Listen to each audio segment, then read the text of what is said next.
Zillow fires Spencer Rascoff, the CEO for the last 14 years of Zillow. They replace him with one of the co-founders, Rich Barton. And let's give a little bit of Rich's background. This is a guy who was a venture partner at Benchmark, a VC firm, and has been an early stage investor in companies like Netflix, Instagram, WeWork, of course, Zillow. This is after he left Microsoft and started Expedia, and he was the CEO there for about 3 or 4 years, which obviously we know how Expedia changed the travel game. For sure. When they founded Zillow, their thought was, okay, let's make the real estate purchase easier for consumers.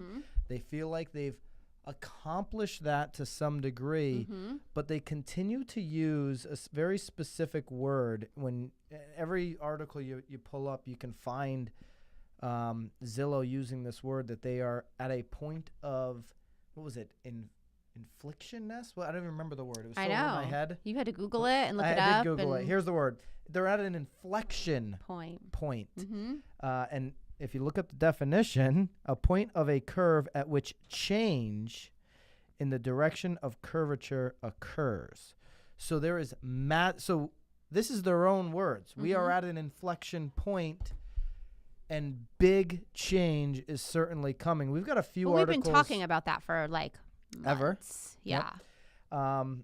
And this is the first real sign that Zillow's like, yeah, there is huge change. They're listening. They were listening. And so we're going to link up a couple of different articles. If you're watching in YouTube, just go to the description. You'll find these links. I'm looking at an article right now from Market Watch. Zillow is betting big on flipping houses, and investors seem to like it. So when the news broke last week, Spencer Rascoff out as CEO, the stock initially after hours on, I think it was Thursday, went down 8%. But then when they released their projections that their iBuyer platform, the Zillow's offer service, is going to bring in billions and billions of revenue, then the stock started jacking up, and it actually had its best trading day ever at over 20% in gains on Friday. Now, keep in mind, Zillow over the last 12 months went down 25%. So something had to happen. You can go back.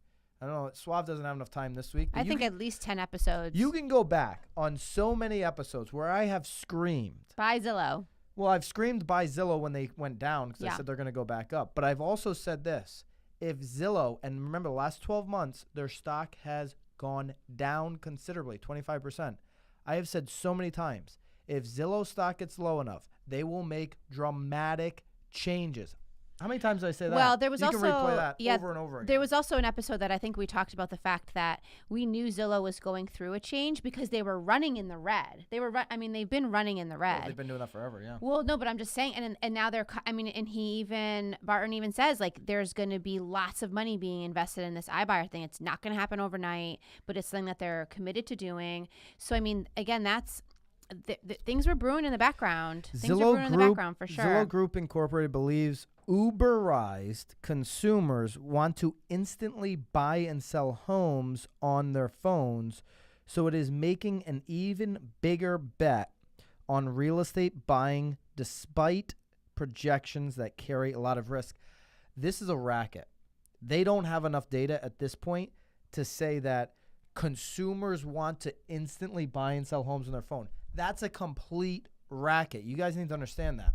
What's not a racket is that they're generating a ton of leads that they can go now and charge Nicole White and Agent A and B and every other agent out there to hand these leads off, because as a listing lead, because they've only been able to generate buyer leads up to this point. Everybody says it. Redfin says most people don't take the offer that we give them. Yep.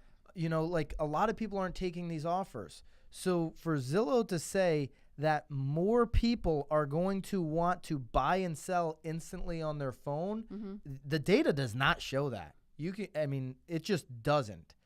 What it does tell me is that they believe their revenue from agents is going to come from this side, the listing side, more than it has the last 14 years in Spencer's run, where it's been to generate buyer leads. Right. That's all they've done. That's all they've pretty much done is generated buyer leads. So to me, it's still going to be another example of what we talk about all the time.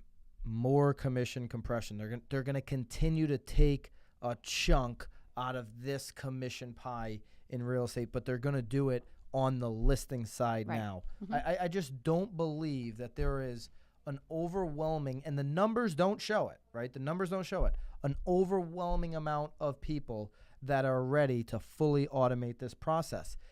Furthermore, like, you can go and look, and we're going to get into it in bracket number 2, like how much less you have to take to be able to instantly sell your house. Right. Like, you have to take a lot less money to sell your house this way. Right. I think that that's really where the positive is. You know, maybe your parents passed and you just want to get rid of the house, or you're going through a divorce and you just want to get, I mean, I think there's so many situations where maybe this is a benefit.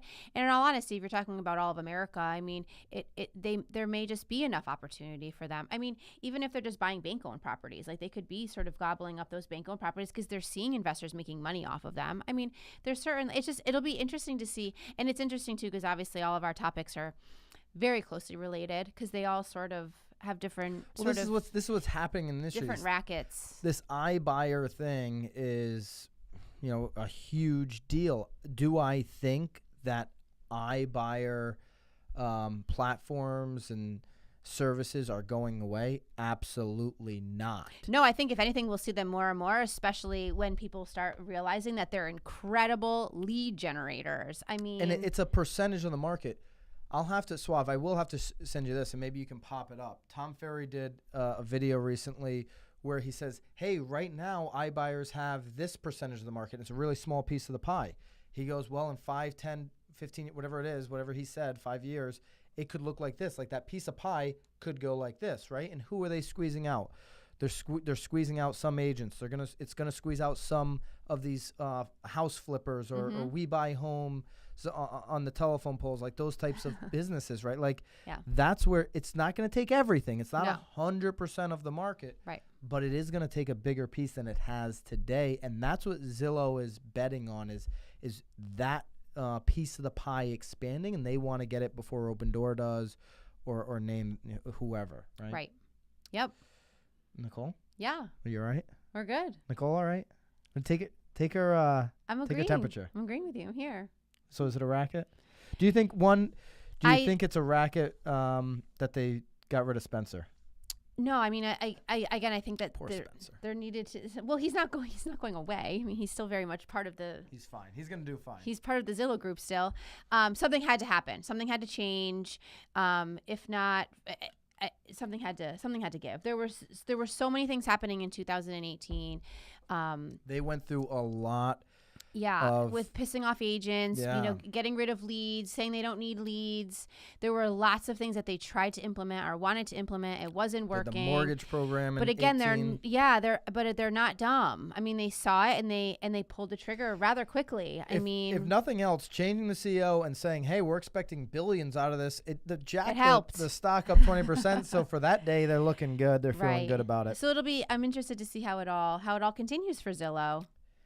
Yeah, it's one thing I will say is it's going to continue, unlike maybe racket number 3, where we talk about another company which I don't think has as much time to continue their journey as Zillow did or does.